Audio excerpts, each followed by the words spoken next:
الحمد لله نحمده ونستعينه ونستغفره ونعوذ بالله من شرور أنفسنا ومن سيئات أعمالنا من يهده الله فلا مضل له ومن يضلل فلا هادي له ونشهد أن لا إله إلا الله وحده لا شريك له ونشهد أن سيدنا ومولانا محمدا عبده ورسوله أما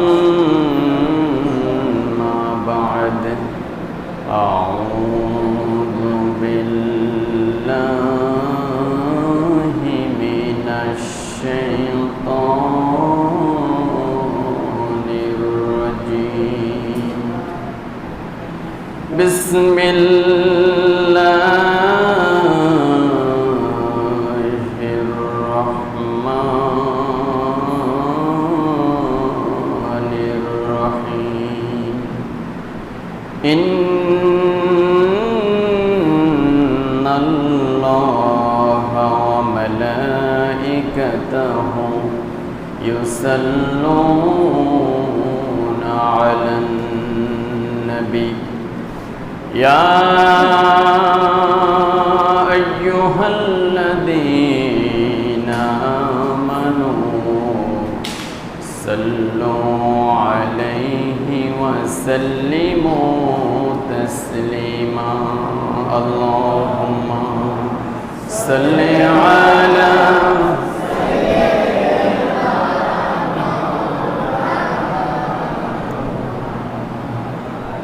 وعلى آل سيدنا مولانا محمد اللهم صل على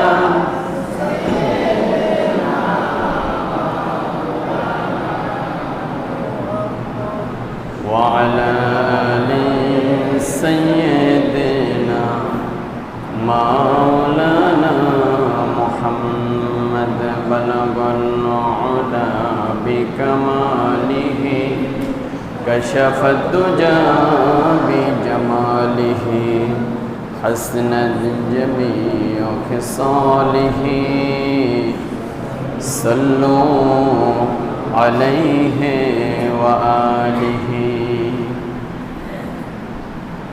আলহামদুলিল্লাহ আল্লাহ তাবারক ওয়া তাআলার দরবারে অসংখ্য সাজুদ পেশ করছি, অসংখ্য শুকর আদায় করছি যে আল্লাহ তাআলা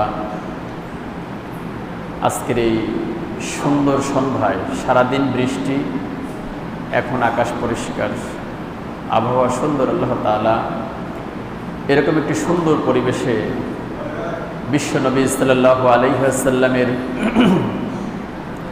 জীবন থেকে কিছু কথা শোনার জন্য এশারের নামাজের পরে আমাদেরকে মসজিদে সমবেত হওয়ার তৌফিক ইনায়েত করলেন। এই জন্য আমরা সবাই কালিমাতু শুকুর আদায় করছি। মাবুদের দেওয়া জবান দিয়ে তার শেখানো ভাষায় আমরা পড়ছি আলহামদুলিল্লাহ। সবাই পড়েন রব্বানা লাকাল হামদ হামদান কাসীরান তাইয়িবান মুবারাকান ফীহি ইয়া রব্বি লাকাল হামদু কামা ইয়ানবাগি লিজালালি ওয়াজহিকা ওয়া আযীমি সুলতানিকা লাকাল হামদু বিল ঈমান লাকাল হামদু বিল ইসলাম লাকাল হামদু বিল কুরআন। দরুদ ও সালাম প্রেরণ করি বিশ্ব মানবতার মুক্তির দিশারি বিশ্ব মানবতার মুক্তির দূত, যে নবী আসার মধ্য দিয়ে এই পৃথিবী নতুন আলোয় সুসজ্জিত হয়েছে, যে নবী আসার মধ্য দিয়ে এই পৃথিবীর অসংখ্য বনে আদম জান্নাতি রাস্তা বুঝতে পেরেছে, সেই নবীর প্রতি আমরা প্রাণ ভরে দরুদ পড়ছি, সকলে বলছি সাল্লাল্লাহু আলাইহি ওয়াসাল্লাম। প্রিয় ভাইয়েরা, আমরা এমন এক নবীজির বা এমন এক বিশ্ব মানবের জীবন বৃত্তান্ত শুনতে এসেছি, জীবনী শুনতে এসেছি, যাকে আল্লাহ রাব্বুল আলামিন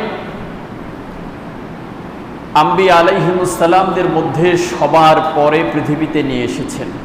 কিন্তু এই পৃথিবীতে মুহাম্মদুর রাসূলুল্লাহ সাল্লাল্লাহু আলাইহি ওয়াসাল্লামের আগে যত নবী এসেছেন, সব নবীরা আমাদের নবী, যিনি সাইয়্যিদুল আম্বিয়া, যাকে বলা হয় আশরাফুল আম্বিয়া, খাতামুন নবিয়্যিন, সরকার দু আলম, সব নবীরা এই নবীর আগমনের সুসংবাদ দিয়েছেন। সুবহানাল্লাহ বলবেন না? সুবহানাল্লাহ, সুবহানাল্লাহ। আর সব নবীদের মধ্যে একটা আকাঙ্ক্ষা ছিল যে নবী না হয়ে যদি শেষ জামানার নবীর উম্মত হতে পারতাম তাহলে মনে হয় আমার জীবন ধন্য হয়ে যেত। সুবহানাল্লাহ।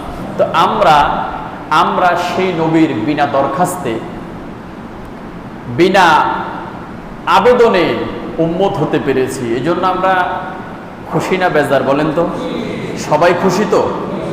সবাই আমরা খুশি।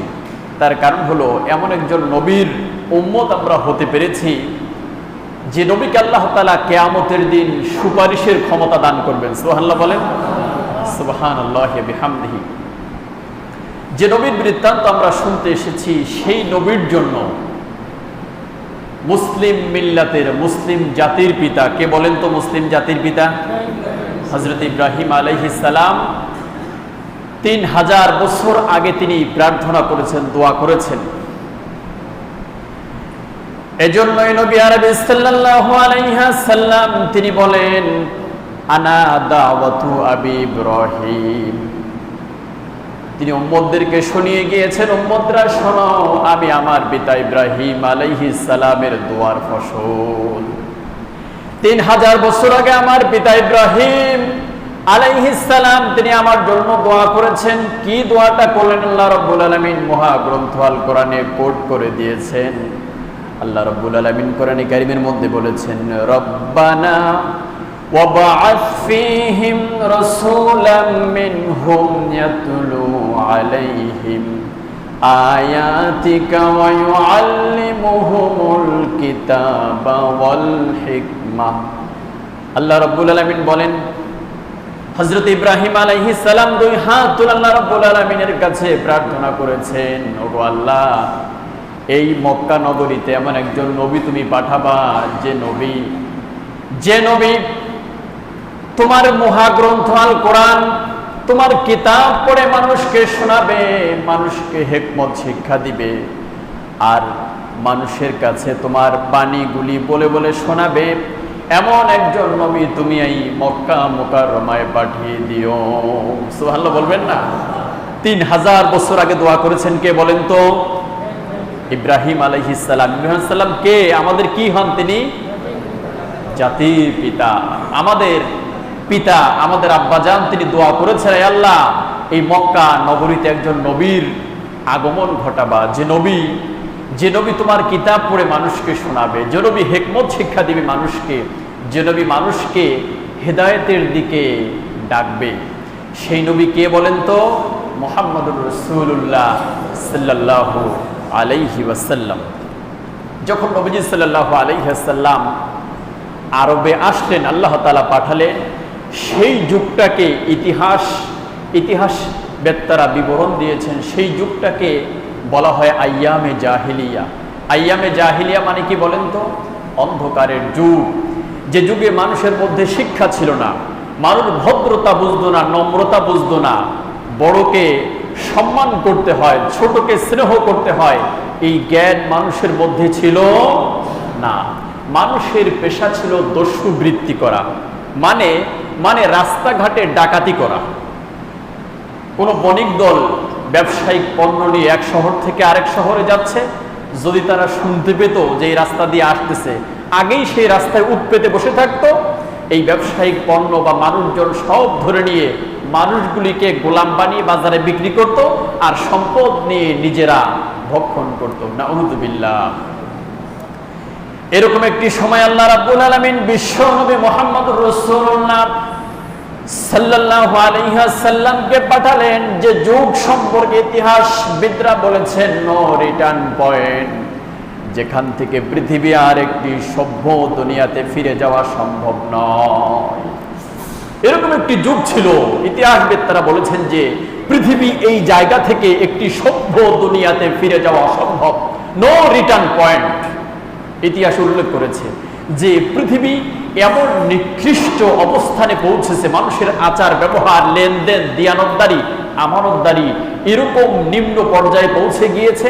এখান থেকে, এই ধ্বংসস্তূপ থেকে মানুষগুলিকে টেনে তুলে আলোর মধ্যে দাঁড় করিয়ে দেওয়া পৃথিবীর বাসীর জন্য একেবারে অসম্ভব।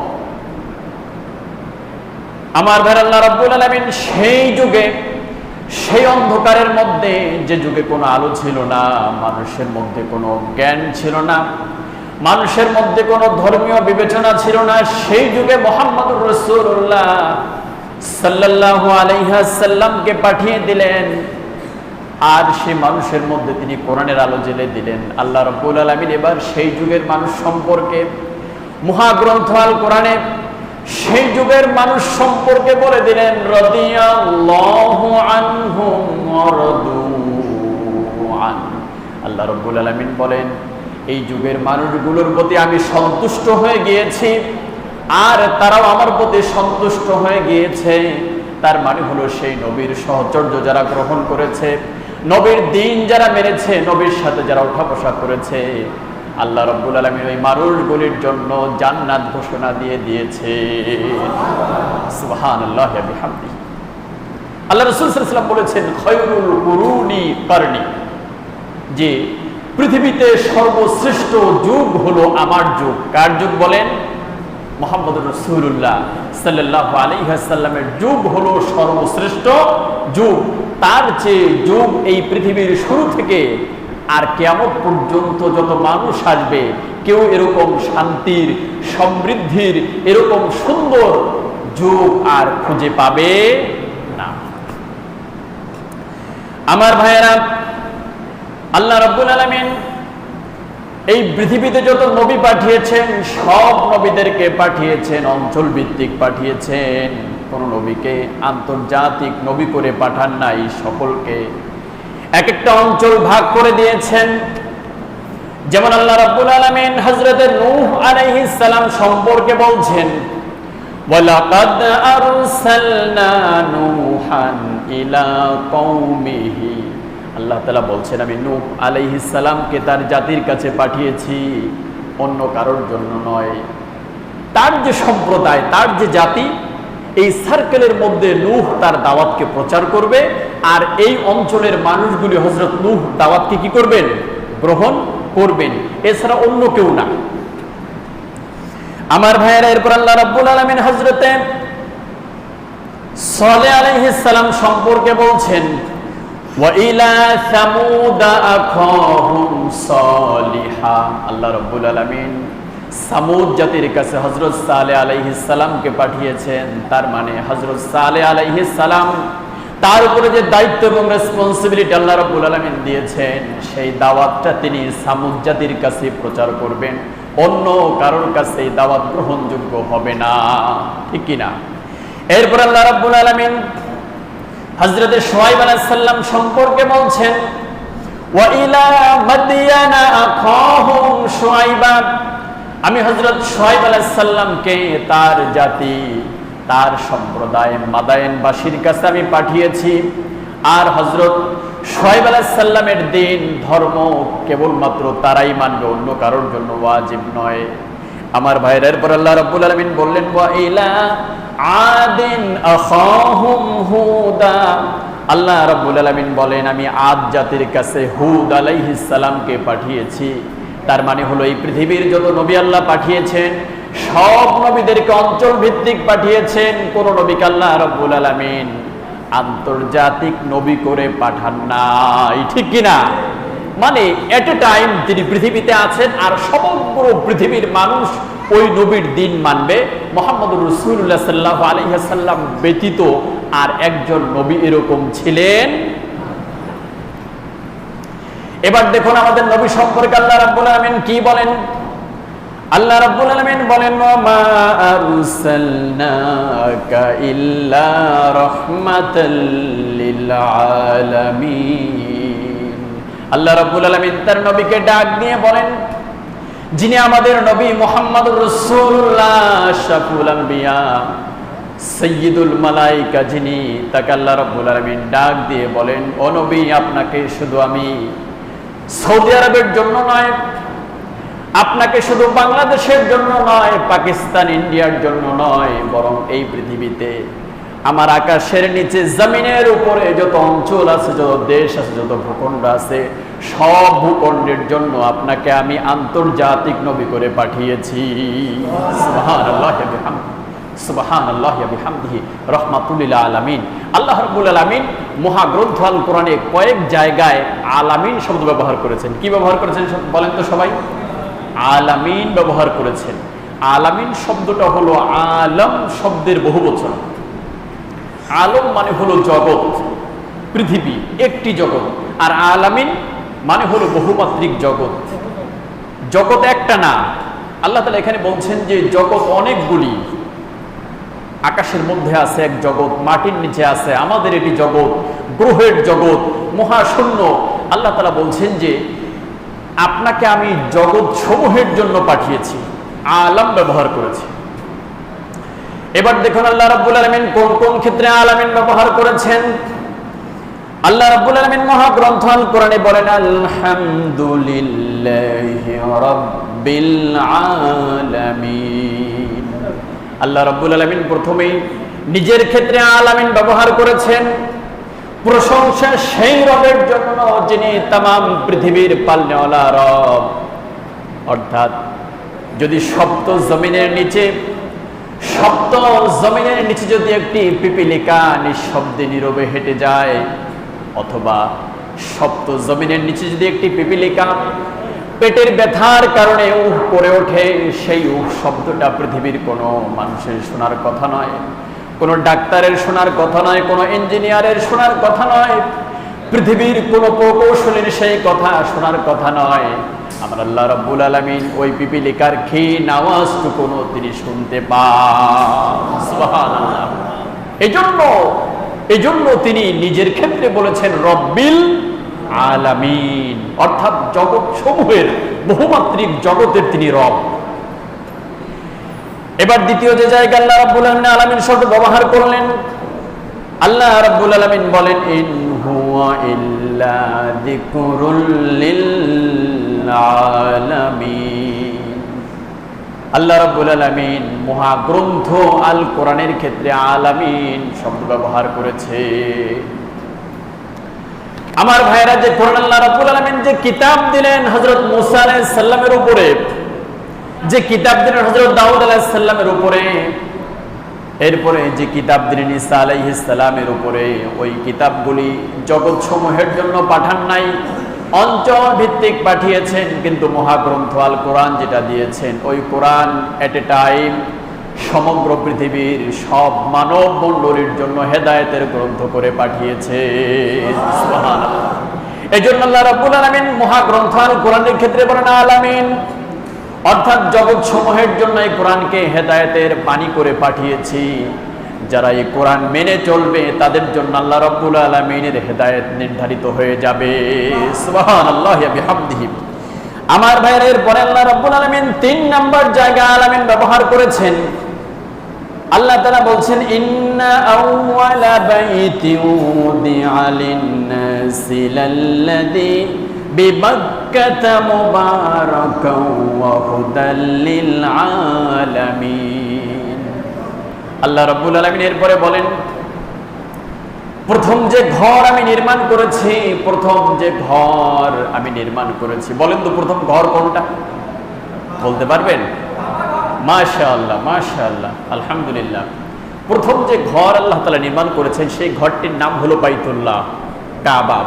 আল্লাহ তাআলা বলছে যে ইন্না আউওয়ালা বাইতি উদিয়া লিন-নাস, প্রথম যে ঘর মানব মণ্ডলীর জন্য নির্মাণ করা হয়েছে, আল্লাহ তাআলা বলছেন যে তা লিল্লাযী বিবাক্কাতা মুবারাকাও ওয়া হুদাল লিল আলামিন, এই ঘরকে সমগ্র বিশ্ববাসীর জন্য বরকত এবং হেদায়েতের কেন্দ্রবিন্দুতে পরিণত করেছে। সুবহানাল্লাহ।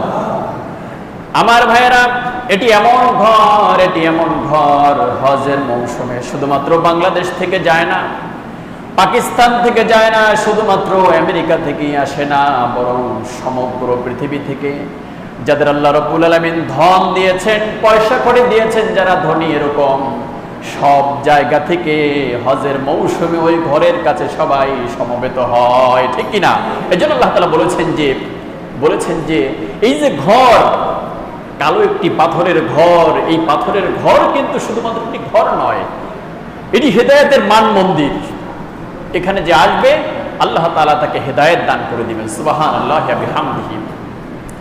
আমার ভাইয়ের, এবার আল্লাহ রাব্বুল আলামিন 4 নাম্বার জায়গায় বললেন ওয়ামা আরসালনাকা ইল্লা রাহমাতাল লিল আলামিন। আল্লাহ রাব্বুল আলামিন প্রথম নিজের ক্ষেত্রে আলামিন ব্যবহার করেছেন, 2 নম্বরে মহাগ্রন্থ আল কোরআনের ক্ষেত্রে আলামিন ব্যবহার করলেন, 3 নম্বরে তিনি কাবা ঘরের ক্ষেত্রে আলামিন ব্যবহার করেছেন, আর 4 নাম্বার জায়গায় তিনি নিজের বন্ধু মুহাম্মদুর রাসূলুল্লাহ সাল্লাল্লাহু আলাইহি ওয়াসাল্লামের জন্য আলামিন শব্দ ব্যবহার করেছেন। সুবহানাল্লাহ। তার মানে হলো আমাদের যিনি নবী, আমরা যে নবীকে পেয়ে নিজেদেরকে সৌভাগ্যবান মনে করি, সেই নবী কিন্তু আঞ্চলিক নবী নন। সেই নবী কি নবী? আন্তর্জাতিক নবী। সব জায়গায় সমভাবে এই নবীর আপনার শরীয়ত প্রযোজ্য হবে। আমার ভাইয়েরা, সেই নবী কেমন নবী একটু শুনুন। একদিন হুসাইন রাদিয়াল্লাহু আনহু প্রশ্ন করলেন, নানাজি বলেন তো মানিল আমজাদ, দুনিয়াতে কে উত্তম, আমি না আপনি? প্রশ্ন কেমন হলো? হুসাইন জিজ্ঞেস করেছে কাকে? নবীজিকে, যে নানা যান বলেন তো মানিল আমজাদ, কে শ্রেষ্ঠ, আপনি না আমি? রাসূলুল্লাহ সাল্লাল্লাহু আলাইহি ওয়াসাল্লাম বলেন, আমি উত্তম, আমি এই যুগের নবী, আল্লাহ তাআলা আমাকে ওহীভিত্তিক জ্ঞান দিয়েছেন, নবুয়ত দান করেছেন, আমি তো নবী হওয়ার, আমি তো শ্রেষ্ঠ হওয়ার কথা। কি বলেন? হুসাইন বলেন, না নানা জান, আমি আপনার সাথে একমত নই, আমি উত্তম। নবীজি সাল্লাল্লাহু আলাইহি ওয়াসাল্লাম বললেন, তা কি করে হয়? আল্লাহ তাআলা আমাকে নবী করে পাঠিয়েছেন, শুধু নবী নয়, আশরাফুল আম্বিয়া করে পাঠিয়েছেন, খাতামুন নবিয়্যিন করে পাঠিয়েছেন। শুধু তাই নয়, নবীদেরও নবী করে পাঠিয়েছেন আল্লাহ তাআলা আমাকে। তুমি আমার চেয়ে উত্তম কেমনে হও? আমার ভাইরা, এবং হুসাইন জিজ্ঞেস করলেন, নানাজি বলেন তো আপনার পিতার নাম কি? বিশ্ব নবী মুহাম্মদুর রাসূলুল্লাহ বললেন, আমার পিতার নাম আব্দুল্লাহ। হুসাইন বললেন, নানাজি আপনার পিতারে কয়জনে চিনে আব্দুল্লাহ? আপনি কি আমার পিতাকে চিনেন? আমার পিতা হলো সেই ব্যক্তি যাকে আল্লাহ রাব্বুল আলামিন এই পৃথিবীর সমস্ত কাফের জাতির জন্য আসাদুল্লাহ, শেরে খোদা, সমগ্র কাফেরদের জন্য পাক করে পাঠিয়েছেন তিনি আমার পিতাকে। রাসূলুল্লাহ সাল্লাল্লাহু আলাইহি ওয়াসাল্লাম চুপসে গেলেন, কথা বলতে পারলেন না, উত্তর নাই। তাই তো আমার পিতা আব্দুল্লাহকে কয়জনে চিনে? কিন্তু আলী কাররামাল্লাহু ওয়াজহু চিনেন এমন কোন মানুষ আছে বলেন তো? হযরতে আলীকে চিনেন এমন কোন মানুষ আছে? এবার নবীজিকে প্রশ্ন করলেন, নানা যান বলেন তো আপনার মায়ের নাম কি? নবীজি সাল্লাল্লাহু আলাইহি ওয়াসাল্লাম বললেন, আমার মায়ের নাম হলো আমেনা। এটা তো অনেকেই জানেন তাই না? আমার মায়ের নাম হলো আমেনা। হুসাইন জিজ্ঞেস করলেন, আপনার মা সম্পর্কে আল্লাহ তাআলা কিছু বলেছে? আপনার মাকে চিনে কয়জন? এবার শুনুন, আমার মাকে আল্লাহ রাব্বুল আলামিন জান্নাতের যত নারী জান্নাতে প্রবেশ করবে তাদের সরদার করে আল্লাহ রাব্বুল আলামিন আমার মাকে বানিয়েছেন। সুবহানাল্লাহ। আমরা খুতবাতে কি বলি? সাইয়্যিদাতু নিসাই আহলিল জান্নাহ, প্রত্যেক শুক্রবারে পড়ি। ওয়া ফাতিমাতু সাইয়্যিদাতু নিসাই আহলিল জান্নাহ। ফাতেমা হলো যারা জান্নাতে যাবে যে সকল রমণী, সেই সকল রমণীর সর্দার, নেতা, নেত্রী। তিনি বলেন আমার মা যতক্ষণ না পর্যন্ত জান্নাতে প্রবেশ করবে একজন নারীও জান্নাতে যেতে পারবে না। নবীজি সাল্লাল্লাহু আলাইহি ওয়াসাল্লাম চুপ হয়ে গেলেন। তাই তো, কথা তো ওটা ঠিক, আমার মাকে চিনে কয়জনা, আর ওর মা জান্নাতে না গেলে নারীরা জান্নাতে যেতে পারবে না। সুবহানাল্লাহ। এবার হোসাইন জিজ্ঞেস করলেন, নানাজি আপনার নানার নাম কি একটু বলেন তো দেখি, আপনার নানাকে? নবীজি সাল্লাল্লাহু আলাইহি ওয়াসাল্লাম বলেন আমার নানার নাম আব্দুল ওয়াহাব ইবনে আব্দে মানাফ। নানার নাম কি? আব্দুল ওয়াহাব ইবনে আব্দে মানাফ। তো বললেন আপনার এই নানাকে চিনে কয়জনা? অনেকেই মনে হয় এখানে যারা আছেন এই আজকে প্রথম আমার মুখ থেকে শুনেছেন রাসূলুল্লাহ সাল্লাল্লাহু আলাইহি ওয়াসাল্লামের নানার নাম আব্দুল ওয়াহাব ইবনে আব্দে মানাফ। ইল্লা মাশাআল্লাহ যারা লেখাপড়া করেন হয়তো একটু এটা নিয়ে তারা জানেন, কিন্তু অধিকাংশই হয়তো বা তার নানার নাম জানেন না। নবীজি সাল্লাল্লাহু আলাইহি ওয়াসাল্লাম জিজ্ঞেস করলেন, বলেন তো নানা আপনার নানারে চিনে কয়জনা? নবীজি চুপ হয়ে গেলেন। এবার তিনি জিজ্ঞেস করলেন, এবার আমার নানাকে চিনেন নাকি?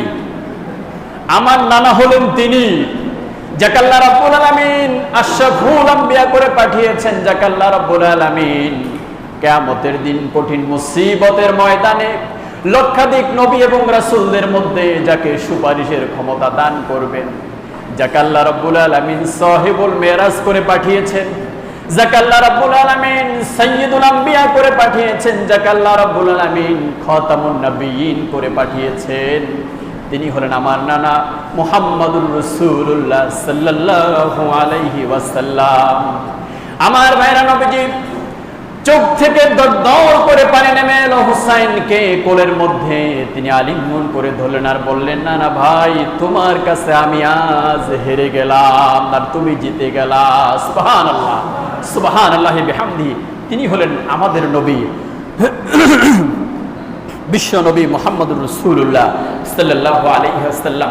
সেই নবীকে আল্লাহ তাআলা জগৎবাসীর জন্য রহমত করে পাঠিয়েছেন। সুবহানাল্লাহ বলেন। জগৎবাসীর জন্য রহমত, শুধু শুধু মুমিন আর মুত্তাকিদের জন্য রহমত না। আল্লাহ তাআলা মহাগ্রন্থ আল কোরআনে বললেন না যে রহমাতুল লিন নাস। আল্লাহ তাআলা বলেন নাই যে রহমাতুল লিল মুসাল্লিন, শুধুমাত্র মুসল্লিদের জন্য রহমত। আল্লাহ তাআলা এটা বললেন না যে রহমাতুল লিল মুমিনিন, শুধুমাত্র মুমিনিনদের জন্য রহমত। এটাও বললেন না যে রহমাতুল লিল মুত্তাকিন, শুধুমাত্র মুত্তাকিদের জন্য রহমত। এটা বলেন নাই। আল্লাহ রাসূল সাল্লাল্লাহু আলাইহি ওয়াসাল্লাম সমগ্র জগৎবাসীর জন্য তিনি রহমত। সুবহানাল্লাহি বিহামদিহি। আমার ভাইরা, তিনি কেমন রহমত? নবী সাল্লাল্লাহু আলাইহি ওয়াসাল্লাম হাদিসের মধ্যে বলেছেন যে প্রয়োজনে গাছ কেটে ফেলবা, বিনা প্রয়োজনে গাছের পাতাটিও তোমরা ছিঁড়বে না। তার কারণ হলো গাছের পাতারাও সার্বক্ষণিক আল্লাহ রাব্বুল আলামিনের বন্দেগী করে। মানুষ বন্দেগী না করতে পারে, কিন্তু আল্লাহ তাআলা বলছেন যে সাব্বাহা ইউসাব্বিহু লিল্লাহি মা ফিস সামাওয়াতি ওয়াল আরদ। আকাশ এবং জমিনের মধ্যে যা কিছু আছে সবাই প্রশংসায় রত আছে। কার? আল্লাহ রাব্বুল আলামিনের প্রশংসায় সর্বদা রত রয়েছে। এজন্য আমার ভাইয়েরা, রাসূলকে আল্লাহ তাআলা সারা পৃথিবীর জন্য রহমত করে পাঠিয়েছেন। আল্লাহ রাব্বুল আলামিন এমন নবী আমাদেরকে দান করলেন, সেই নবী শুধুমাত্র মুসলমানদের জন্য রহমত নয়, সেই নবী কাফেরদের জন্য রহমত। আমরা যে প্রতি মুহূর্তে শ্বাস প্রশ্বাস করে নিঃশ্বাস নেই, এই শ্বাস প্রশ্বাসও বিশ্বনবী মুহাম্মদুর রাসূলুল্লাহ সাল্লাল্লাহু আলাইহি ওয়াসাল্লামের জন্য এই রহমতকে উদার এবং অবারিত করে দিয়েছেন। সুবহানাল্লাহ। যারা আল্লাহ মানে না, আল্লাহকে বিশ্বাস করে না, দুনিয়াতে আল্লাহর আইন অমান্য করে চলে, দেয়ার ইজ নো গড বলে, তারাও তো শ্বাস প্রশ্বাস করে কিনা বলেন তো? অক্সিজেন নেয় না? তাহলে তারা তো অক্সিজেন নেয় কার বরকতে নেয় বলেন তো? বিশ্বনবী মুহাম্মদুর রাসূলুল্লাহ সাল্লাল্লাহু আলাইহি ওয়াসাল্লামের বরকতে তারা রহমত নেয়। সুবহানাল্লাহি বিহামদিহি। আমার ভাইরা, একটি উট এসে বিশ্বনবী সাল্লাল্লাহু আলাইহি ওয়াসাল্লামের সামনে দাঁড়িয়ে গিয়েছে। দাঁড়িয়ে চোখের পানিগুলি ছেড়ে দিয়ে কাঁদতেছে। রহমতের নবী, দয়ার নবী, মায়ার নবী বুঝে ফেললেন উট কেন কান্দে। উটের মালিককে ডেকে আনলেন আর বললেন, তুমি এই উট থেকে পর্যাপ্ত পরিমাণ শ্রম নেও, একে পর্যাপ্ত পরিমাণ তুমি খাটাও, কিন্তু সেই পরিমাণে আহার আর খাদ্য তুমি একে দাও না। উটের মালিক, তুমি মনে রাখো, কিয়ামতের দিন কঠিন মুসিবতের ময়দানে যেদিন আল্লাহ রাব্বুল আলামিন বিচারের মানদণ্ডকে কায়েম করবেন, সেই বিচারে তুমি উটের মালিক আল্লাহ রাব্বুল আলামিনের আদালতে ধরা পড়ে যাবা। কি রহমতের নবী! সুবহানাল্লাহ, সুবহানাল্লাহ। একজন ফকির এসেছে বিশ্ব নবীর কাছে ভিক্ষা চাই। কি চাইতে আসতে বলেন তো? ভিক্ষুক ভিক্ষা নিতে এসেছে। সাইল রাসূল সাল্লাল্লাহু আলাইহি ওয়াসাল্লাম বললেন, তোমার ঘরে কিছু নাই? বলল, হ্যাঁ আছে, একটা কম্বল। নবীজি বললেন, সেই কম্বলই নিয়ে আসো। নবীজি সাল্লাল্লাহু আলাইহি ওয়াসাল্লাম কম্বল নিয়ে আসার পরে কম্বল বিক্রি করলেন। বিক্রি করে সেই কম্বলের পয়সা দিয়ে কুঠার কিনে দিলেন, কুড়াল কিনে দিয়ে নিজের হাত মোবারক দিয়ে কুড়ালের মধ্যে হাতল লাগিয়ে দিলেন। আর বললেন যে এখন থেকে কোনোদিন আর ভিক্ষা বৃত্তি করবা না, মানুষের কাছে আর হাত পেতে নিবা না। এই কুড়াল তোমাকে দিলাম, কুড়াল দিয়ে বনে কাঠ কাটবা, বাজারে বিক্রি করবা, ভিক্ষা কোনোদিন আর করবা না। আমার ভাইরা, 1 বছর পরে সেই ভিক্ষুক বিশ্ব নবী মুহাম্মদুর রাসূলুল্লাহর দরবারে উপস্থিত হয়েছেন। সালাম দিলেন, আসসালামু আলাইকা ইয়া রাসূলুল্লাহ। ও আল্লাহর নবী, আপনি কি আমাকে চিনতে পেরেছেন? আমি সেই ফকির, সেই মিসকিন যাকে আপনি ভিক্ষা না দিয়ে কুড়াল কিনে দিয়েছিলেন আর নিজের হাত মোবারক দিয়ে কুড়ালের মধ্যে হাতল লাগিয়ে দিয়েছিলেন। আমি বনে কাঠ কেটে বাজারে বিক্রি করে আমার কাছে এত সম্পদ জমা হয়েছে, আমি এখন যাকাত দিতে পারবো। কি বরকতের নবী, কি রহমতের নবী, সাইয়্যিদুল মুরসালিন, আশরাফুল আম্বিয়া, সেই নবীর উম্মত আমরা। সুবহানাল্লাহ বলবো না? সুবহানাল্লাহি বিহামদিহি। আমার ভাইরা, নবীজি সাল্লাল্লাহু আলাইহি ওয়াসাল্লাম জন্মগ্রহণ করলেন। জন্মগ্রহণ করার পরে আরবের রীতি এবং রেওয়াজ অনুযায়ী তারা পার্শ্ববর্তী এলাকায় নিজের সন্তানকে দুগ্ধ পান করানোর জন্য, লালন পালন করার জন্য দিয়ে দেয়। নবীজি যখন জন্ম লাভ করলেন, জন্মের 6 মাস আগেই নবীজির আব্বা জান ইন্তেকাল করেছেন। নবীজি এখন এতিম। যারাই বাচ্চা নিতে আসে, যখনই শুনে বাচ্চার বাপ নাই, বাচ্চাটা এতিম, বেশি টাকা পয়সা পাওয়া যাবে না, তারা নবীজি মুহাম্মদুর রাসূলুল্লাহর ঘর ছেড়ে অন্যত্র চলে যায়। এই বাচ্চাকে নিলে বেশি টাকা পয়সা পাওয়া যাবে না। আমার ভাইয়েরা, সবার পরে আসলো ভাগ্যবতী নারী হালিমাতুস সাদিয়া, আম্মাজান হালিমাতুস সাদিয়া সবার পরে আসলেন। আম্মাজান হালিমার যে গাধায় চড়ে তিনি এসেছেন, সেই গাধাটা অত্যন্ত দুর্বল, এজন্য বনি সাদ গোত্রের অন্যান্য নারীদের সাথে তিনি একত্রে মিলে আসতে পারেন নাই। তার গাধাটা দুর্বল বলে তিনি পেছনে পড়ে গিয়েছেন। তিনি পেছনে আসলেন, এসে দেখলেন যে যারা ধনী ধনাঢ্য পরিবারের সন্তান সব নেওয়া হয়ে গিয়েছে, আর বাকি নাই। মুহাম্মদুর রাসূলুল্লাহ সাল্লাল্লাহু আলাইহি ওয়াসাল্লামের ঘরের দরজায় তিনি দাঁড়ালেন আর স্বামীর সাথে কথা বললেন যে যদি অন্তত দেখতে ভালো হয়, টাকা পয়সা কম দিক, বাচ্চার বাবা না থাকুক, এতিম হোক, কিন্তু যদি অন্তত দেখতে সুন্দর দেখা যায়, বাচ্চা আমি নিয়ে যাব। আমার ভাইয়েরা, নবীজি সাল্লাল্লাহু আলাইহি ওয়াসাল্লামকে কোলে তুলে দেওয়া হলো। আম্মাজান হালিমা সাদিয়া রাদিয়াল্লাহু আনহা বলছেন, বিশ্ব নবী মুহাম্মদুর রাসূলুল্লাহকে যখন আমি কোলে তুলে নিলাম, আমার মনে হলো পূর্ণিমার চাঁদটা আমার কোলের মধ্যে ধরা দিয়েছে। সুবহানাল্লাহি বিহামদিহি, সুবহানাল্লাহি বিহামদিহি।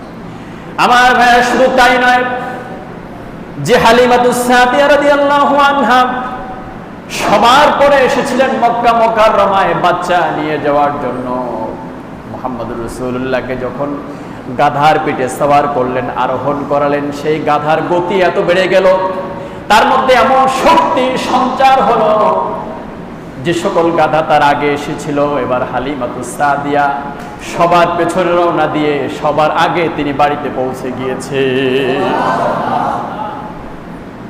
আমার ভাইয়েরা, হালিমাতুস সাদিয়া রাদিয়াল্লাহু আনহা বাড়িতে নিয়ে গেলেন। যে কূপ থেকে তিনি পানি তুলতেন সেই কূপ অত্যন্ত গভীর ছিল আর অত্যন্ত নিচে পানি ছিল, পানি তুলতে অত্যন্ত কষ্ট হতো। নবীজি বাড়িতে আসার সাথে সাথে কূপ উপছে পড়ার মতো পানি আল্লাহ তাআলা দিয়ে দিলেন। সুবহানাল্লাহ। ক্ষেতের মধ্যে ফসল বাড়লো, গাছের মধ্যে ফল বাড়লো। হালিমাতুস সাদিয়া রাদিয়াল্লাহু আনহার বাড়িতে এখন আর খাবার দাবারের কোনো অভাব নাই। সুবহানাল্লাহ, সুবহানাল্লাহি বিহামদি। এই হলো রহমতের নবী, সাইয়্যিদুল আম্বিয়া, আশরাফুল আম্বিয়া। আল্লাহ রাব্বুল আলামিন সেই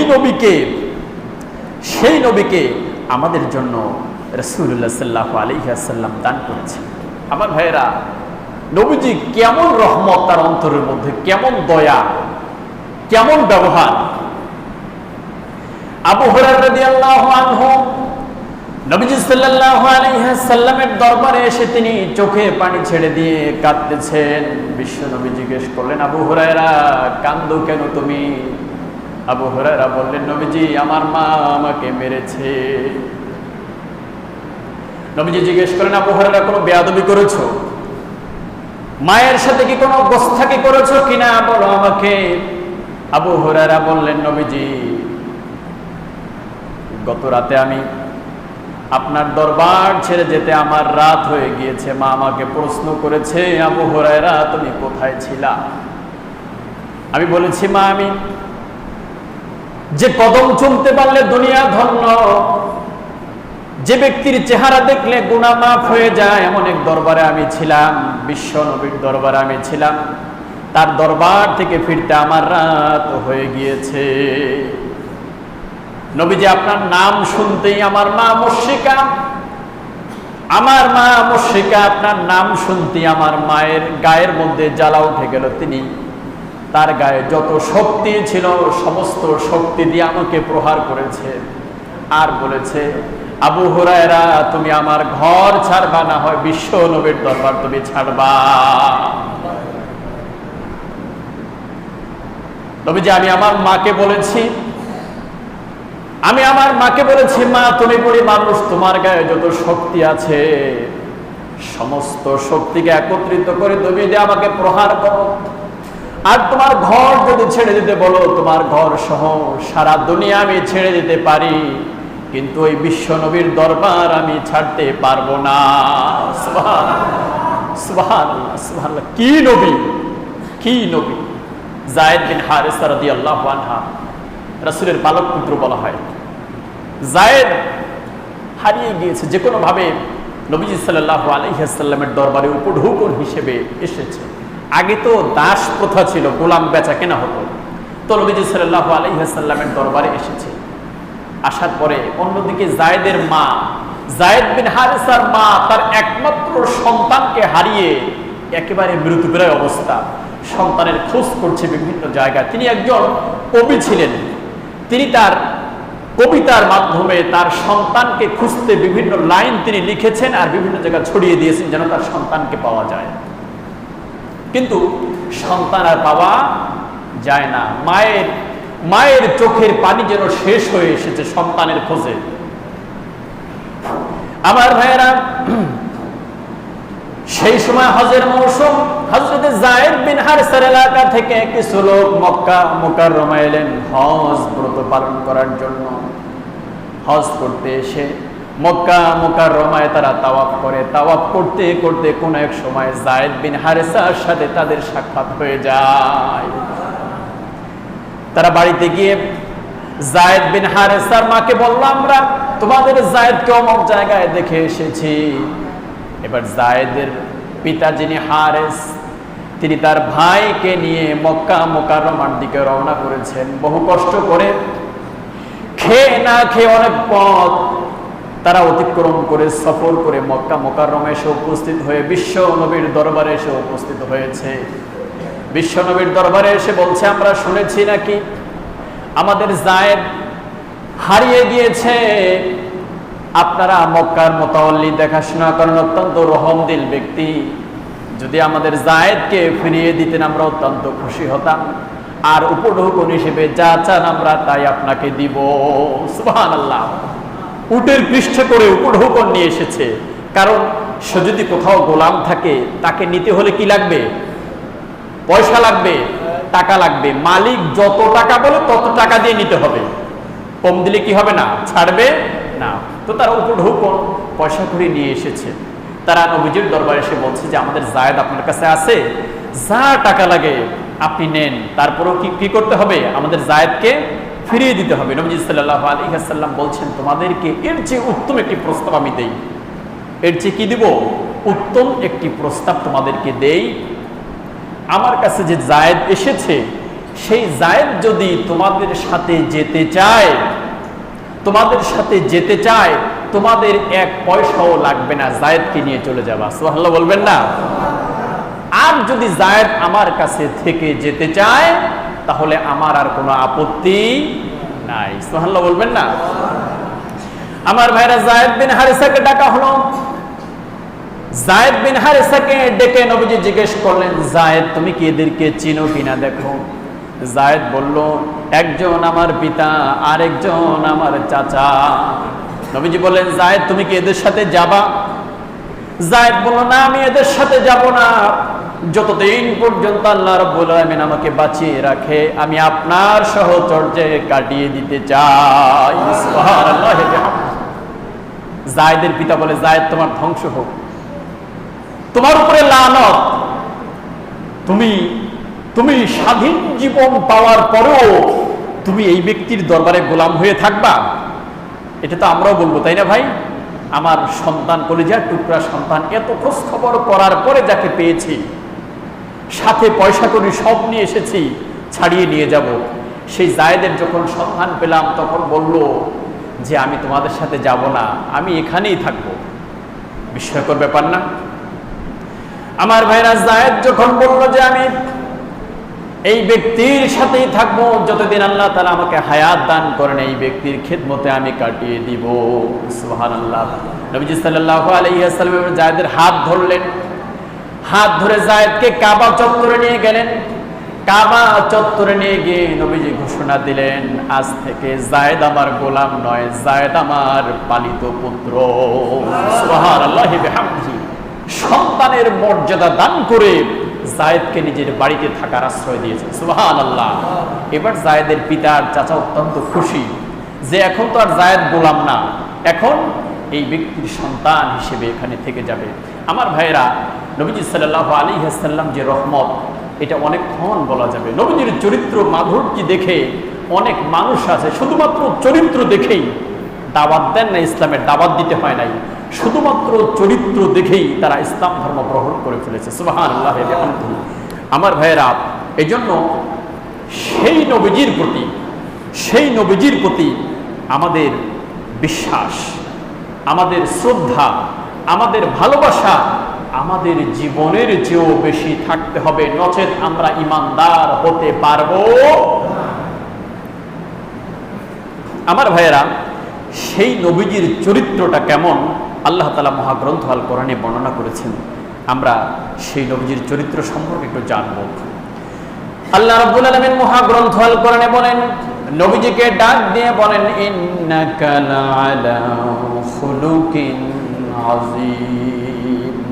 আল্লাহ রাব্বুল আলামিন নবীজির চরিত্র সম্পর্কে বলছেন, নবীজি আপনি মহান চরিত্রের উপরে প্রতিষ্ঠিত, আপনার মতো চরিত্র এই পৃথিবীতে হযরত আদম আলাইহিস সালাম থেকে নিয়ে একেবারে কিয়ামত পর্যন্ত যত মানুষ আসবে, যত মহামানবী আসুক না কেন, আপনার মতো চরিত্রের অধিকারী মানুষ একজনও আর হবে না। সুবহানাল্লাহ বিহামদিহি। সুবহানাল্লাহ। আমার ভাইয়েরা, আল্লাহ তাআলা মহাগ্রন্থ আল কোরআনে সব জায়গায় আজিম শব্দ ব্যবহার করেননি। এই পয়েন্টটি কিন্তু একটু বুঝতে হবে, মনোযোগ দিয়ে অ্যাটেন্টিভলি আপনাদেরকে শুনতে হবে। যদি কোথাও কোনো শব্দ হরফ হারিয়ে ফেলেন তাহলে এই পয়েন্টের কোনো জায়গায় বুঝবেন না। যে আল্লাহ তাআলা নবীজিকে বলেছেন ইন্নাকা লা আলা খুলুকিন আযীম, আপনি মহান বিরাট। আপনি কি দিয়ে বোঝাবেন এটাকে যে আপনি মহান বিরাট চরিত্রের উপরে প্রতিষ্ঠিত? আপনার মতো চরিত্র পৃথিবীতে অতীতে কেউ আসেওনি আর সামনেও কেউ আসবে না। এই জন্য আল্লাহ তাআলা আযীম শব্দ ব্যবহার করেছেন। এখন আমাদেরকে একটু বুঝতে হবে যে আযীম আল্লাহ তাআলা কোন কোন জায়গায় ব্যবহার করেন বা করেছেন। একটু আমরা দেখি আল্লাহ তাআলা কোরআনে কারীমের মধ্যে কোন কোন জায়গায় আযীম শব্দ ব্যবহার করেছেন। আমার ভাই আল্লাহ রাব্বুল আলামিন মহাগ্রন্থ আল কোরআনে কিয়ামত যেদিন সংঘটিত হবে, কিয়ামত সংঘটিত হওয়ার দিন যে ভূমিকম্প হবে, ভূমিকম্প হওয়ার পরে পৃথিবী যে কেঁপে উঠবে, কেমন করে কাঁপবে, সেই কাঁপুনি বোঝাতে যে মহাগ্রন্থ আল কোরআনে আযীম শব্দ ব্যবহার করেছেন। আল্লাহ তাআলা বলছেন ইন্না জালজালাতাস সাআতি শাইউন আযীম। আল্লাহ রাব্বুল আলামিন বলেন কিয়ামতের দিন ইসরাফিল যেদিন সিংহায় ফুৎকার দিবে, যেদিন ইসরাফিল সিংহায় ফুৎকার দিবে, সেই ফুৎকারের সময় পৃথিবী যে কেঁপে উঠবে এটা স্বাভাবিক কোনো কাঁপুনি নয়, এই কাঁপুনিটা হবে বিরাট কাঁপুনি। সুবহানাল্লাহ। তার মানে হলো যদি পৃথিবীতে ভূমিকম্প হয়, ধরেন বাংলাদেশের চট্টগ্রামে ভূমিকম্প হয়েছে, ভূমিকম্পের সোর্স ওটি, উৎস ভূমিকম্পের এর চতুর্দিকে হয়তোবা বাংলাদেশ অনুভূত হবে, ইন্ডিয়ার কিছু কিছু এলাকা হতে পারে, পাকিস্তানের কিছু এলাকা হতে পারে, এই জাস্ট এই কয়েকটা এলাকা মিলে হবে। সুনামি হয়েছে কি সারা পৃথিবীর সব জায়গায়? না, কয়েকটি দেশ মিলে সুনামি হয়েছে। কিন্তু কিন্তু কিয়ামতের দিন সিংহায় ফুৎকার দেওয়ার পরে যে ভূমিকম্প হবে, সেই ভূমিকম্প কি শুধু বাংলাদেশে হবে? ইন্ডিয়ায়, সৌদি আরব, আমেরিকা, ব্রিটেন, কোথায় হবে? সারা পৃথিবীতে একযোগে সব জায়গায় ভূমিকম্প হবে, কোনো জায়গা কোনো একটা বিন্দু বাদ থাকবে না ভূমিকম্প থেকে। সুবহানাল্লাহ। আল্লাহ রাব্বুল আলামিন সেই ভূমিকম্পের কথা বলতে মহাগ্রন্থ আল কোরআনে বলেছেন ওয়াসুইয়িরাতিল জিবালু ফাকানাত সারাবা। এমন ভূমিকম্প হবে, এমন ভাবে পৃথিবী কেঁপে উঠবে, পৃথিবীর যত পাহাড়গুলি রয়েছে সব পাহাড়গুলি ধুলিবালিতে পরিণত হয়ে যাবে। সুবহানাল্লাহ, সুবহানাল্লাহ। আল্লাহ তাআলা বলছেন যে বিরাট পাহাড় মাউন্ট এভারেস্ট ৮,০০০ ফিট উঁচু, আল্লাহ তাআলা বলছেন যে পাহাড় ভেঙে খান খান হয়ে ধুলো বালিতে পরিণত হয়ে যাবে। তাহলে ভূমিকম্পটা কেমন হবে? আল্লাহ তাআলা ভূমিকম্পের ক্ষেত্রে আযীম ব্যবহার করেছেন। কথা বুঝতেছেন? এরপর আল্লাহ রাব্বুল আলামিন বলছেন ওয়ালাকাদ আতাইনাকা সাবআম মিনাল মাসানি ওয়াল কুরআনিল আযীম। আল্লাহ রাব্বুল আলামিন বলেন নবীজিকে বলেন, নবীজি আমি আপনাকে নিত্য পঠিত সপ্ত বাক্য আপনাকে দান করেছি, আর মহাগ্রন্থ আল কোরআন আমি আপনাকে দান করেছি। সুবহানাল্লাহ। তার মানে হলো আল্লাহ তাআলা এবার মহাগ্রন্থ আল কোরআনের ক্ষেত্রে কি করেছেন? আযীম শব্দ ব্যবহার করেছেন। ৩ নম্বরে দেখুন আল্লাহ তাআলা বলছেন ওয়ালা ইয়াউদুহু হিফযুহুমা ওয়া হুয়াল আলিয়্যুল আযীম। আল্লাহ তাআলা এই আয়াতের মধ্যে যে এই পৃথিবীর সংরক্ষণ যিনি মহান আল্লাহ, সুমহান সুউচ্চ আল্লাহ, সেই আল্লাহর জন্য এই পৃথিবীর রক্ষণাবেক্ষণ মোটেই কঠিন কাজ নয়। সুবহানাল্লাহ বলবেন না? তাহলে আল্লাহ তাআলা নিজের ক্ষেত্রে আযীম ব্যবহার করলেন, নিজের ক্ষেত্রে আযীম ব্যবহার করলেন, কিয়ামতের দিনের ভূমিকম্পের ক্ষেত্রে আযীম ব্যবহার করলেন, এবং মহাগ্রন্থ আল কোরআনের ক্ষেত্রে আযীম ব্যবহার করলেন। আর আরেকটি জায়গায় আল্লাহ তাআলা আযীম ব্যবহার করেন, সেটি হলো বিশ্বনবী মুহাম্মদুর রাসূলুল্লাহ সাল্লাল্লাহু আলাইহি ওয়াসাল্লামের চরিত্র বর্ণনা করতে যে তিনি কি করেছেন? আযীম শব্দের ব্যবহার করেছেন। তার মানে হলো নবীজির চরিত্র এটা যেন তেন কোনো চরিত্র নয়, এই চরিত্রের লোক আর খুঁজে পাওয়া যাবে না। এই জন্য আল্লাহ রাব্বুল আলামিন কোরআনে কারীমের মধ্যে বলেছেন লাকাদ কানা লাকুম ফি রাসূলিল্লাহি উসওয়াতুন হাসানা। পৃথিবীর মানুষকে ডাক দিয়ে বলেছেন ও পৃথিবীর মানুষেরা, তোমরা কি চরিত্র গ্রহণ করতে চাও? কারোর চরিত্রে তোমরা কি নিজেকে রঙিন করতে চাও? তাহলে শুনে রাখো বিশ্বনবীর জীবনীতে যে চরিত্র আছে এই চরিত্রের চেয়ে উত্তম চরিত্র তোমরা আর খুঁজে পাবে না। সুবহানাল্লাহ। মানে হলো চরিত্র যদি আপনি নিতে চান, গ্রহণ করতে চান, বিশ্ব নবীর মতো চরিত্র আর খুঁজে পাওয়া যাবে না। এবার আসুন, এই নবীর কথা কেন আমরা মানব, তার প্রত্যেকটি কথা অক্ষরে অক্ষরে কেন মানব, ইনশাআল্লাহ সেটা এখন বলবো আপনাদের সামনে। তার প্রথমেই হলো লাম ইয়াতাকাল্লাম বিহাওয়া। বিশ্ব নবী কোনো দিন নিজের প্রবৃত্তিকে অনুসরণ করে বানিয়ে আল্লাহ রাব্বুল আলামিনের নামে চালিয়ে দেন নাই কোনো একটি কথা। সুবহানাল্লাহ বলবেন না? সব কথা কার? আল্লাহ রাব্বুল আলামিনের কথাগুলি তিনি বলেছেন। জীবনে কোনো একদিন একটি কথাও তিনি বানিয়ে বলেন নাই। শুধু নবীজি সাল্লাল্লাহু আলাইহি সাল্লাম না, একেবারে আদম আলাইহিস সালাম থেকে নিয়ে বিশ্ব নবী মুহাম্মদ রাসূলুল্লাহ সাল্লাল্লাহু আলাইহি ওয়াসাল্লাম পর্যন্ত কোনো নবী এবং রাসূল কোনোদিন কখনো একটি বর্ণ বাক্য নিজেরা বানিয়ে উম্মতের সামনে প্রচার করেননি। এজন্যই আদম আলাইহিস সালাম থেকে নিয়ে আমাদের নবী মুহাম্মদ রাসূলুল্লাহ সাল্লাল্লাহু আলাইহি ওয়াসাল্লাম পর্যন্ত যত নবী এসেছেন, সব নবীদের দাওয়াতের পদ্ধতি, কথা, মত, পথ সব কয়টা ছিল? একটা। কোন নবী এমন বলেন নাই যে, আদম আলাইহিস সালাম এসে এমন বলেন নাই যে আখিরাত আছে, আবার শীশ আলাইহিস সালাম এসে বলেছেন না আখিরাত নাই। এটা বলেছেন? বলেন। হুদ আলাইহিস সালাম এসে বলেছেন যে আপনার কি বলে যে আল্লাহ একজন, আবার এরপরে সালেহ আলাইহিস সালাম এসে বলেছেন না আল্লাহ কয়েকজন হলেও হতে পারে। এরকম বলেছেন? এরকম বলেন নাই। পৃথিবীর সব নবীদের কাছে বাণী এসেছে, মেসেজ এসেছে একটি মাত্র দপ্তর থেকে। কয়টা দপ্তর থেকে? একটি মাত্র দপ্তর থেকে। সেই দপ্তরটা কোনটা? কোন দপ্তর বলেন তো? আল্লাহ রাব্বুল আলামিনের দপ্তর থেকে কথা এসেছে বিধায় এই নবীদের প্রচার কার্য, কথা, বাণী, মত, পথ সবগুলি কয়টা? একটা। এই জন্য নবীদের কথা নিঃসন্দেহে কোনো সন্দেহ ছাড়া মানতে হবে। আমার ভাইয়েরা, আমাদের নবী মুহাম্মদুর রাসূলুল্লাহ সাল্লাল্লাহু আলাইহি ওয়াসাল্লাম সম্পর্কে আল্লাহ রাব্বুল আলামিন বলছেন, মা ইয়ানতিকু আনিল হাওয়া ইন হুয়া ইল্লা ওয়াহয়ু ইউহা। আল্লাহ রাব্বুল আলামিন বলেন যে আমার নবীর নফসকে, প্রবৃত্তিকে অনুসরণ করে কোনো কথা বলেন না। যে কথাগুলি তোমাদের মাঝে তিনি বলেন, সেই কথাগুলি আমি আল্লাহ রাব্বুল আলামিনের কাছ থেকে পাওয়ার পরে তিনি তোমাদেরকে বলে শোনান। সুবহানাল্লাহ, সুবহানাল্লাহ।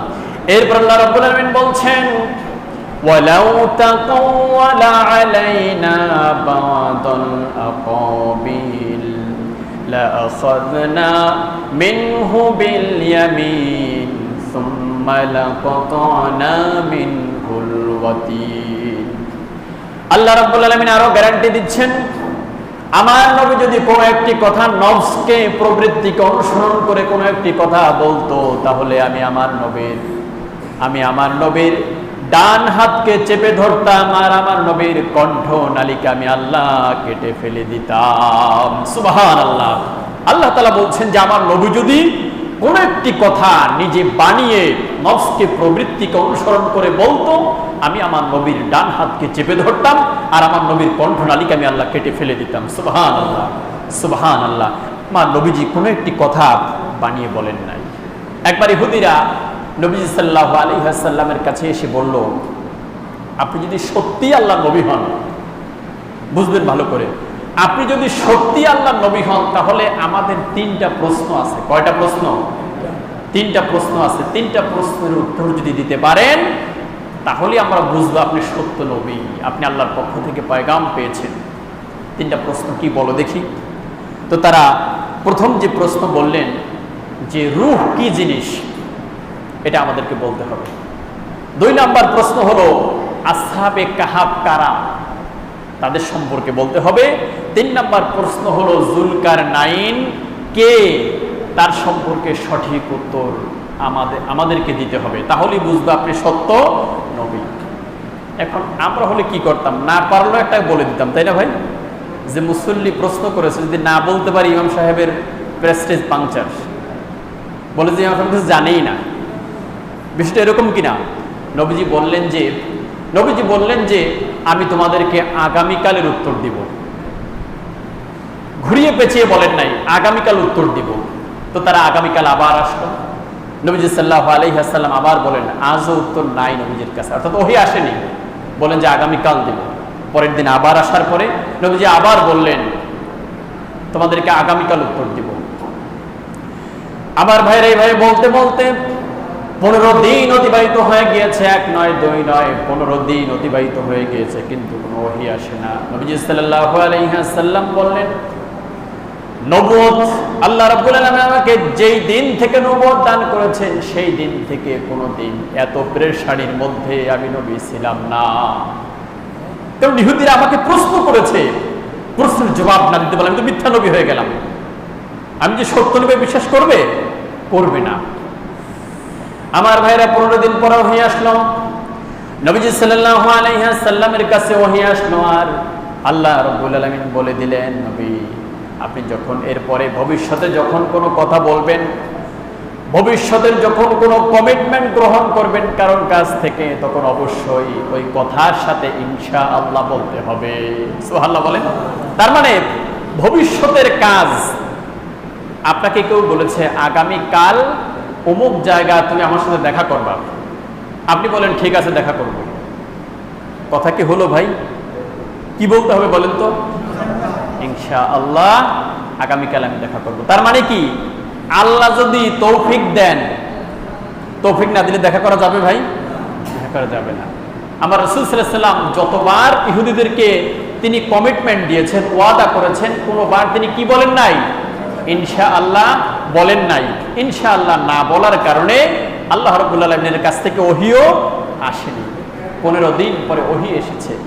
ওহী আসার পরে আল্লাহ তাআলা জানিয়ে দিলেন, নবীজি আপনি তাদেরকে কমিটমেন্ট দিয়েছেন, কিন্তু এই কথার সাথে ইনশাআল্লাহ বলেন নি।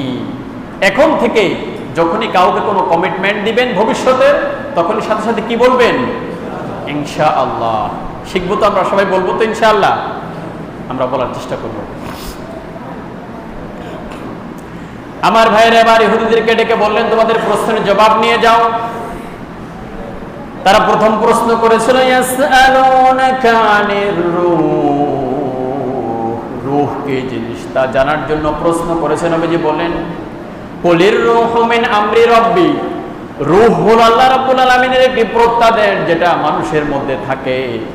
যতক্ষণ পর্যন্ত রূহ মানুষের ভিতরে থাকে, ততক্ষণ পর্যন্ত মানুষ প্রাণবন্ত থাকে, মানুষের মুভমেন্ট থাকে, নড়াচড়া থাকে, মানুষ অ্যাক্টিভ থাকে, কাজ করতে পারে। আর রূহ যখন মানুষের কাছ থেকে চলে যায়, তখন ওই মানুষটা লাশ হয়ে পড়ে থাকে। ঠিক কিনা? আমার ভাইয়েরা, রূহ আছে বলে আমি সব কথা বলতে পারছি এখানে, আর আপনারা শ্রোতা, আপনারা শুনতে পাচ্ছেন, রূহ আপনাদের সাথে আছে বলে। এখন রূহ চলে যাবে, আর কিছু শুনতে পারবেন না, আমল বন্ধ হয়ে যাবে, মুভমেন্ট বন্ধ, কাজ কর্ম কিছুই করতে পারবেন না। আপনাকে কবরস্থান পর্যন্ত নিয়ে যেতেও কার সাহায্য লাগবে? অন্য মানুষের সহযোগিতা লাগবে। কাফন পরানো, গোসল করানো, কবরে নামানো, মাটি দেওয়া, সব কাজ অন্য মানুষের দ্বারা হবে, আপনি করতে পারবেন না। তাই নবীজি সাল্লাল্লাহু আলাইহি ওয়াসাল্লাম বলে দিলেন। 2 নম্বর প্রশ্ন ছিল আসহাবে কাহাফ কারা? 2 নম্বর প্রশ্নের উত্তর দিলেন, আসহাবে কাহাফ হলো এমন 7 জন যুবক, যে যুবকরা তাদের দেশের বাদশার ভয়, আল্লাহ রাব্বুল আলামিনের ভালোবাসায় দ্বীনকে টিকিয়ে রাখার জন্য, আল্লাহ রাব্বুল আলামিনের পথে যেন তারা চলতে পারে, আল্লাহ রাব্বুল আলামিনের পথে যেন তারা সুষ্ঠুভাবে চলতে পারে, এজন্য নিজের শহর, নিজের দেশ, বাড়ি ঘর ছেড়ে তারা গুহার মধ্যে আশ্রয় নিল। গুহার মধ্যে আশ্রয় নিয়ে তারা 309 বছর সেই গুহার মধ্যে ঘুমিয়েছিল। এরপরে 309 বছর পার হওয়ার পর আল্লাহ রাব্বুল আলামিন তাদেরকে আবার জাগ্রত করে দিয়েছে। এই হলো আসহাবে কাহাফ। এরপরে আমার ভাইয়েরা, 3 নম্বর যে প্রশ্ন করেছেন, যুলকারনাইন। এই পৃথিবীতে আল্লাহ রাব্বুল আলামিন 4 জন বাদশাকে সমগ্র পৃথিবীর ক্ষমতা দান করেছেন। তার মধ্যে 2 জন হলো কাফের আর 2 জন হলো মুসলমান। সেই 4 জনের মধ্যে সেই 4 জন দিগ্বিজয়ী বিশ্ব বিজয়ী বাদশার মধ্যে একজন হলো জুলকারনাইন, যাকে আল্লাহ রাব্বুল আলামিন तमाम পৃথিবীর ক্ষমতা দান করেছিলেন। সুবহানাল্লাহি ওয়া বিহামদিহি। তার মানে হলো এখান থেকে বুঝলাম আমার নবীজি নফসকে প্রবৃত্তিকে অনুসরণ করে কোনো কথা বলেন না। আল্লাহ রাব্বুল আলামিন যেই কথা বলতে বলেন তিনি শুধুমাত্র সেটাই বলেন, নিজে থেকে বানিয়ে কোনো কথা তিনি বলেন না। সুবহানাল্লাহি ওয়া বিহামদিহি। আমার ভাইরা, যে নবী সম্পর্কে আমরা এতক্ষণ ধরে কথা শুনছি সেই নবী হলেন সর্বশেষ নবী, খাতামুল আম্বিয়া। এই নবীর মাধ্যমে আল্লাহ রাব্বুল আলামিন নবুয়তের সিলসিলাকে, নবুয়তের সিরিয়ালকে কাট অফ করে দিয়েছেন, সিল আপ করে দিয়েছেন। এরপরে পৃথিবীতে আর কেউ নবী হতে পারবে না। নবী কি ইলেকশনে হয় না সিলেকশনে হয় বলেন তো দেখি আপনারা? মাশাআল্লাহ, আলহামদুলিল্লাহ। নবী ইলেকশনে হয় না। তার মানে আমি ইমাম সাহেব, আমার কিছু ভক্তবৃন্দ আছে, কিছু শ্রোতাবৃন্দ আছে, কিছু আমার ভক্তি করে এরকম লোক আছে। এখন আমি নবুয়ত পাওয়ার জন্য দাঁড়িয়ে গেলাম, কিছু পোস্টার মারা হলো, রাস্তাঘাটে অলিতে গলিতে পোস্টার হলো, এরপরে মিছিল হলো যে নবী ইমাম সাহেবকে বানানো হবে, আপনারা ভোট দিবেন। বলেন তো, ভোট যদি সবাই মিলেও আমারে দেয়, আমি নবী হতে পারবো? কেন পারবো না? কারণ নবী পৃথিবীর মানুষের ইলেকশনের মাধ্যমে হয় না, নবী হয় স্বয়ং আল্লাহ রাব্বুল আলামিনের পক্ষ থেকে সিলেকশনের মাধ্যমে। এই জন্য আমার ভাইয়েরা, নবীজি সাল্লাল্লাহু আলাইহি ওয়াসাল্লাম এই পৃথিবীতে আসার পরে আল্লাহ তাআলা নবুয়তের এই সিরিয়ালটাকে, এই লাইনটাকে আল্লাহ রাব্বুল আলামিন বন্ধ করে দিয়েছেন। দেখেন না, বিভিন্ন দোকানে যদি ভেজাল পায়, আপনার ভেজাল বিরোধী অভিযান যখন চলে যে এই দোকানে ঘি বিক্রি হচ্ছে, এটা খেলে মানুষের ক্যান্সার হবে, ডায়রিয়া হবে, মানুষের বিভিন্ন রোগ হবে, এমন ঘি বিক্রি করছে। যদি এই অভিযান করে ধরা পড়ে, দোকানের মালিককে জরিমানা করে আর দোকানকে সিলগালা করে দেয়। কথা বুঝতেছেন? তার মানে হলো এই দোকানের বেচা বিক্রি, লেনদেন সব বন্ধ। ঠিক কিনা? ঠিক আল্লাহ রাব্বুল আলামিনও নবীজি সাল্লাল্লাহু আলাইহি ওয়াসাল্লামকে পাঠালেন আর নবুয়তের দরজাটাকে কি করে দিলেন? বন্ধ করে দিলেন। আমার ভাইরা, নবীজি হযরত আলীকে ডেকে বলেন, ও আলী, আমি আর তোমার মধ্যে সম্পর্ক হলো মূসা আর হারুনের মতো, তবে পার্থক্য হলো এতটুকু, আল্লাহ রাব্বুল আলামিন মূসার পরে মূসা আলাইহিস সালাম প্রার্থনা করেছেন, আয় আল্লাহ, আমার ভাই হারুনকে তুমি নবী বানিয়ে দাও। যদি নবী বানাও তাহলে আমি এবং হারুন দুজনে মিলে তোমাকে ডাকতে পারবো, দুজনে মিলে আমরা আরো বেশি বেশি করে তোমার দাওয়াত দিতে পারবো, এজন্য তুমি হারুনকে নবী বানিয়ে দাও। আল্লাহ রাব্বুল আলামিন কবুল করেছিলেন। কিন্তু নবীজি আলীকে ডেকে বলেন, ও আলী, মূসার পরে হারুন নবী হয়েছিল ঠিক, কিন্তু আমার পরে আর তোমার নবী হওয়ার কোনো চান্স নাই, আমি হলাম সর্বশেষ নবী। সুবহানাল্লাহ। নবীজির পরে আর কোনো নবী হওয়ার চান্স নাই। নবীজি সাল্লাল্লাহু আলাইহি ওয়াসাল্লাম একটা উদাহরণ দিয়েছেন।